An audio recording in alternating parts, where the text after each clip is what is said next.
اعوذ باللہ من الشیطان الرجیم بسم اللہ الرحمن الرحیم۔ سورہ آل عمران کی آیت نمبر 41 کا کچھ تھوڑی سی مفہوم رہ گیا تھا۔ تو حضرت زکریا نے پوچھا اللہ سے کہ اے اللہ، میری اولاد اب کیسے ہو سکتی ہے کہ میں بوڑھا ہو چکا ہوں اور میری بیوی بانجھ ہے؟ تو اللہ نے کہا ایسے ہی اللہ جو چاہتا ہے کرتا ہے، اللہ کو کسی اسباب کی ضرورت نہیں ہے۔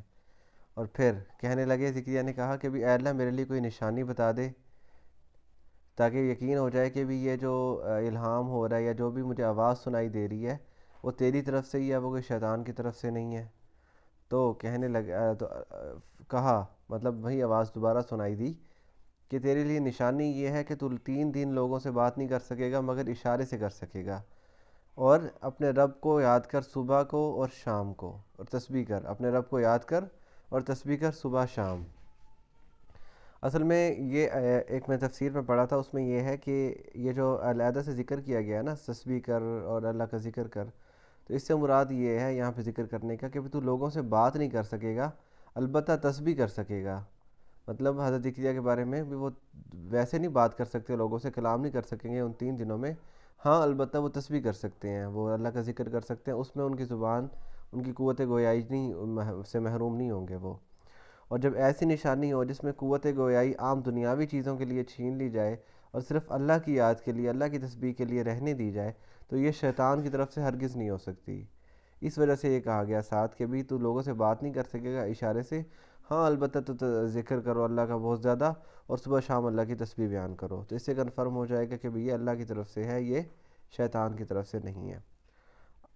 تو اب اگلی آیت، وَإِذْ قَالَتْ، اور جب کہا، الملائکۃ، ملائکہ نے کہا، یا مریم، اے مریم، ان اللہ، بے شک اللہ تعالیٰ، استفاکی، اس نے تجھے چن لیا ہے۔ اب یہاں پہ کاف زیر کی آئے گا جو ایک صیغہ مؤنث والا ہوتا ہے نا، کاف زبر کا مطلب ہوتا ہے تم ایک بندے، اور کاف زیر کی کا مطلب ہوتا ہے کاف زیر کی کا تم ایک عورت، ایک مؤنث۔ تو اے مریم، ان اللہ استفاکی، اللہ نے تجھے چن لیا ہے، وطہرکی، اور تجھے پاک کیا ہے، واصطفاکی، اور تجھے چن لیا ہے، علی نساء العالمین، تمام جہانوں کی عورتوں پر۔ اور اس سے مراد کیا ہے کہ انہیں چن لیا گیا تھا نا حضرت عیسیٰ کے لیے کہ حضرت عیسیٰ کی ولادت ان کے ہاں ہوگی، اور وہ بھی بغیر باپ کے، اتنی بڑی نشانی ان کے لیے دی گئی، تو اس وجہ سے اس چیز کے لیے چن لیا گیا اور پاک کر دیا گیا، کیونکہ ایک نبی کی پیدائش ہو رہی ہے اور وہ بھی بغیر باپ کے، تو اس وجہ سے پاک کر لیا گیا۔ تو جب کہا فرشتوں نے، اے مریم، اللہ نے تجھے چن لیا ہے، تجھے پاک کر دیا ہے، اور تمام جہان کی عورتوں پر تجھے منتخب کر لیا ہے۔ استفاق کا مطلب ہوتا ہے منتخب کر لینا، چن لینا۔ یا مریم، اے مریم، اقنتی، قناعت اختیار کر۔ قنوت کا مطلب ہوتا ہے عاجزی، انکساری کے ساتھ جھک جانا کسی کے سامنے۔ دعائے قنوت کو دعائے قنوت بھی اسی وجہ سے کہا جاتا ہے کیونکہ انسان اللہ کے سامنے گر جاتا ہے کہ اللہم انا نستعینک، تجھ سے مدد مانگتا ہوں، ونستغفرک، تجھ سے استغفار کرتا ہوں، ونؤمن بک، تجھ پہ ایمان لاتا ہوں، ونتوکل علیک، تجھ پہ توکل کرتا ہوں، ونثنی علیک الخیر، اور تیری ہی ثنا کرتا ہوں، پاکی بیان کرتا ہوں، ونشکرک، تیرا شکر ادا کرتا ہوں، ونکفرک، ولا نکفرک، اور تیرا کفر نہیں کرتا، ونخلع، اور چھوڑتا ہوں، ونترک، اور اس کو ترک کر دیتا ہوں، میں یفجر، جو گنہ گار ہے۔ مطلب یہ اللہ کے لیے مکمل فرما برداری کی دعا ہے، تو اس وجہ سے اس کو دعائے قنوت بھی کہا جاتا ہے۔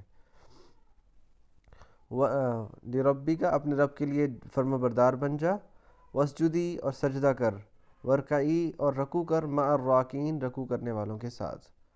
یہاں پہ قنوت میں کہیں پہ بھی قنوت کی بات آتی ہے تو ساتھ ہی نماز کا ذکر ہو جاتا ہے، کیونکہ جو قنوت ہے، فرما برداری، اس کا سب سے بڑا مظہر جو ہے، جو سب سے بڑا جو مظاہرہ ہوتا ہے لوگوں کے سامنے، وہ نماز کے ذریعے ہوتا ہے کہ نماز اس چیز کی گواہی دیتی ہے کہ یہ بندہ اپنے رب کا فرما بردار ہے۔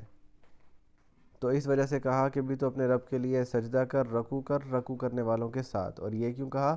کیونکہ وہ مسجد میں اعتکاف میں ہوتی تھی نا، مسجد میں جو خانے سے بنے ہوئے تھے تو ان میں، تو وہاں پہ بھی وہ جماعت کے ساتھ بھی نماز پڑھ سکتی تھی، تو اس وجہ سے کہا گیا کہ رکوع کرنے والوں کے ساتھ۔ تو یہ آیت نمبر 43، کل انشاءاللہ آگے پڑھیں گے۔ وما علینا الا البلاغ المبین۔